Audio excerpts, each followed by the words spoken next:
યુક્રેનનું સમર્થન કરતા દેશોને પુતિનની ચેતવણી। જે દેશના હથિયારથી રશિયા પર હુમલો થશે તેને ગંભીર પરિણામો ભોગવવા પડશે। રશિયાના રાષ્ટ્રપતિ વ્લાદિમીર પુતિને બુધવારે યુક્રેનને હથિયાર પૂરા પાડતા એ દેશોને ચેતવણી આપી છે। પુતિને કહ્યું, યુક્રેન જે દેશ પાસેથી મળેલા હથિયારોથી રશિયા પર હુમલો કરશે તો તે દેશને ગંભીર પરિણામો ભોગવવા પડશે।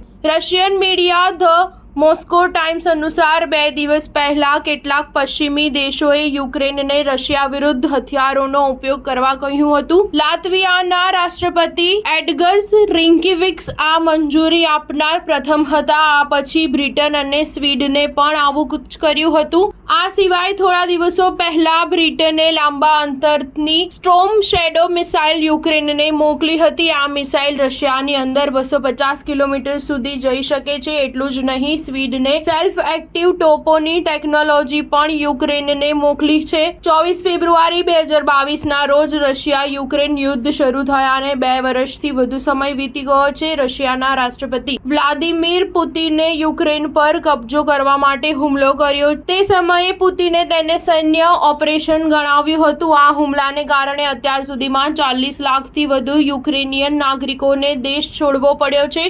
આ લોકો હવે અન્ય દેશોમાં શરણાર્થીઓની જેમ જીવી રહ્યા છે। દેશમાં જ 65 લાખથી વધુ યુક્રેનવાસીઓ બેઘર થઈ ગયા છે। યુક્રેનનો દાવો છે કે રશિયાએ 3.92 લાખ સૈનિકો ગુમાવ્યા છે। આ દરમિયાન અમેરિકાએ રશિયાની 500 કંપનીઓ પર પ્રતિબંધ લગાવ્યા હતા।